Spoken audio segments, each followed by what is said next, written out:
Hello everyone! Ayan, kumusta po sa inyong lahat? So for today's video ay tara at samahan niyo po ako magluto nitong ating napakasarap na pang-merienda. Walang iba kundi itong ating super yummy na champorado. And syempre hindi mawawala dyan yung ating condensed milk na pang-topping. So tara na guys! At samahan niyo po ako magluto and enjoy watching po. So ayun na nga guys, so nagpakulo na tayo nitong ating malagkit na bigas. So para lang po tayo nagsasaing ng bigas. Ang pagkakaiba lang po ay marami po yung tubig. Ayan, so maglalagay po tayo dyan ng gata ng niyog. So, ito po yung ating natira nung last time na nagluto tayo ng ginataang gulay ng puso ng saging. So, may natira pa akong konti.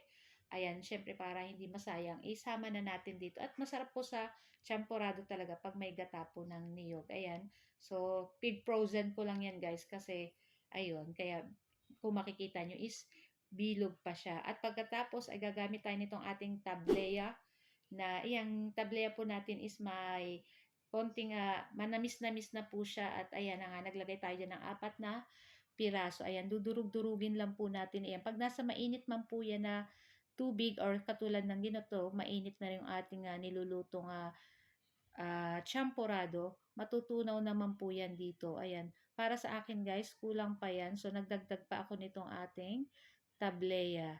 Ayan, napakasarap nito guys sa champorado.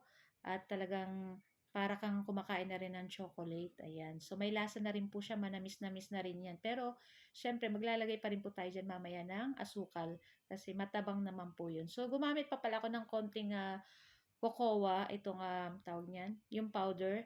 So, mga 2 kutsarang cocoa, tapos nilagyan ko ng sugar din na mga siguro 3 tablespoon. Kasi yung ating uh, tableya is may tamis-tamis na po yun. Kaya hindi na ako naglagay ng masyadong sugar. Tapos, syempre, gagamit tayo ng condensed milk.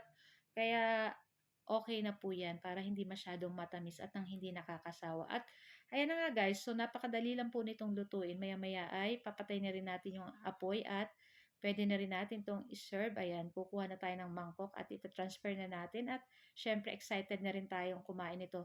So, bigla ako nag-crave ng champorado guys kasi may napapanood ako or may naano ko na mga kapwa ko content creator na nagluto ng champorado. Syempre hindi pwedeng hindi tayo magluluto kasi lalo na pag nagki-crave ako. Buti na lang at meron din ako nabili ditong malagkit na bigas kasi lagi lang dapat tayong ready para pag magluluto tayo ay kukunin na lang natin sa ating mga tinatago or yung ating lalagyan. Ayan.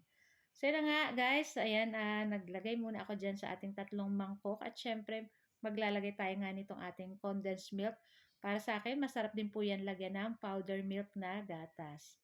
Ayan, powder na gatas na nga, may milk pa. So, kayo na pong bahala kung ano pong ano niya. Basta yan na yan, napakasarap nito guys. So guys, thank you for watching and see you next video. Ciao!